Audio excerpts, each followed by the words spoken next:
mother who is mourning her late husband, his wife, and his 2 children. They've taken their phones and their iPads.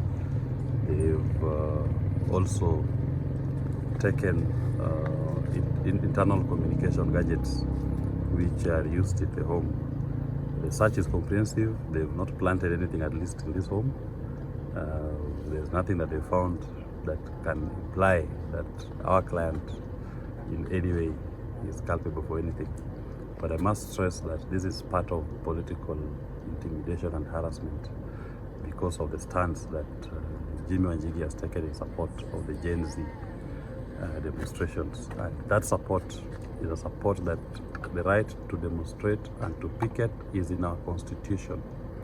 Nobody has donated it to us. It belongs to all Kenyans, and any Kenyan can support, can participate in, and can even pray for anybody who desires to enjoy any right that they have in the constitution.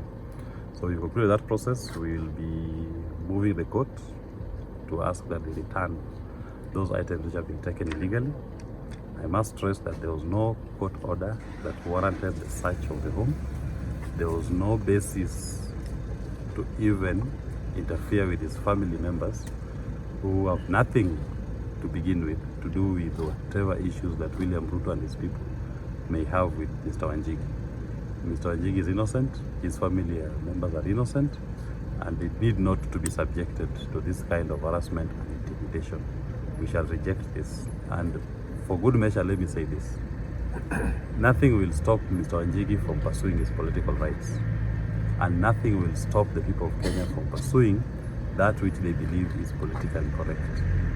Even if they send policemen, it seems it's now becoming a habit in this country that every failing regime, when they have no answer to the problems of governance, number 44 becomes their place to seek solace, to try to intimidate this family and to harass them with heavy police presence, break doors, break items, and they've broken so many doors in the house. They've broken expensive items, including expensive vases and house decorations. But that will not deter. The price of freedom is eternal vigilance, and we will not in any way relent in our quest for a better Kenya. Thank you very much. Maybe Wakili, you tell us something? No, just to reiterate what Willis has said, that the policemen came here without a search warrant and without an order and they gainfully entered the compound of Mr. Wanjigi without any court order. And what we have been taken through from the time we have been here, around 4 p.m. Now it's around 3:30 a.m. in the morning. It's really unfortunate. Harassing the family members, going through all the rooms, removing clothes. I don't know what they were searching for. All because Jimi Wanjigi today or earlier in the day went out to demonstrate as called out by the Gen Zs. So these are illegal acts that we are going to challenge, and by morning you will be hearing from us more. Thank you. Maybe because we've seen CCTV footages going around about on the way they were breaking the doors and how things were done today. How is the family and how can you communicate about, or what can you say about their well-being? As I said, Jimi's mom is at the moment staying with him, and she's just come back from burying her husband, the late Honorable Wanjigi, and she's not even finished the 40 days of mourning, and yet you see policemen coming to harass her, even to search her room. She has got nothing to do with Mr. Wanjigi's political stance, but they think it is appropriate to express this kind of act on an innocent widow. They've subjected Mrs. Wanjigi, they've subjected the children, Maina and Waboi, to untold pain. In fact, I must say this, when the police forcefully broke into the house, they assaulted the children of Mr. Wanjigi, they assaulted his wife, all because they are related to Mr. Wanjigi. They had nothing to do with his political stance. And I don't understand who in their rightful mind takes their battle to women and children. If you want to fight a man, fight like a man, fight with a fellow man. Don't take your battles to women and children, widows who are still mourning. They've been assaulted in this house, and I must say that. And it is quite unfortunate. But one thing I must say is that Mr. Wanjigi'S family is strong. They've been through this before, and all this will come to pass.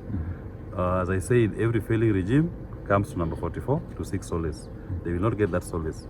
Their day with destiny is coming, and the people of Kenya are watching, and the people of Kenya are documenting the kind of atrocities that they are committing to people. And it's not just Mr. Wanjigi. These atrocities are committed to many Kenyans across the board. This only happens that has been recorded. But there are many Kenyans who are going through painful experiences at the hands of the rogue state. And it is quite unfortunate that a government that purports to respect the rule of law has decided to turn to become a hostile government to its own citizens. Those who may not be here today, but some have lost their lives. Over 200, almost 300 young people have been killed during these demonstrations. Many have been maimed. Some are still unaccounted for. And yet all they did was just to say we are expressing our Article 37 rights to peaceably and armed to demonstrate and just to carry the Kenyan flag.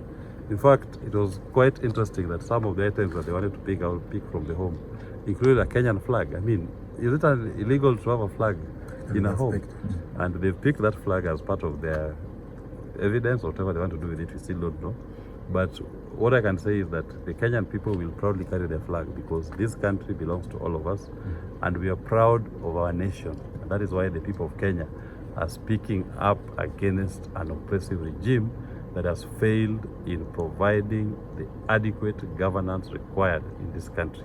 That voice of the people shall never be stifled, even if they keep deploying to this home, even if they keep deploying to other Kenyans in their homes, even if they keep deploying to Kenyans on the streets. The people of Kenya shall not in any way stop agitating for that which is rightfully their heritage. Thank you. Maybe perhaps the big question is, where is Jimi Wanjigi? Mr. Jimi Wanjigi is out as many walls. And as some people say, he walks in between the walls. Mr. Wanjigi is safe. Mr. Wanjigi is a prayerful man, and God is with him. He is with God. So that means that the security that came, that you said that broke in, didn't manage to get his whereabouts. They did not manage to get him because, as I said, Jimi Wanjigi is with God, and God loves him, and God has protected him even when he's at his home. God loves him, and God loves the people of Kenya, and that is why this regime will continue to fail as it is failing.